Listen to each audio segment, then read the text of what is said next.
If you want to connect the Bluetooth headphones on your POCO C85, then what you need to do is you need to go to Settings, then we're gonna tap on the Bluetooth over here, and we need to turn on the Bluetooth on our phone. Then we're gonna turn on our Bluetooth headphones, and if possible, enable the pairing mode. And if it's not possible to put the headphones into the pairing mode, then make sure that they are not connected to any other device. So after that, we should be able to see our Bluetooth headphones on this list of available devices, and you should be able to select them in here. And you might also want to refresh the list if it took you some time to actually set it up. So after a couple of seconds, maybe even more, you'll see a refresh text in here in this place where this dot is going around the circle. So in here we will find the refresh text. There we go.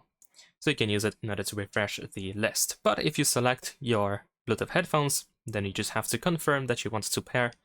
And that is pretty much it. Subscribe to my channel.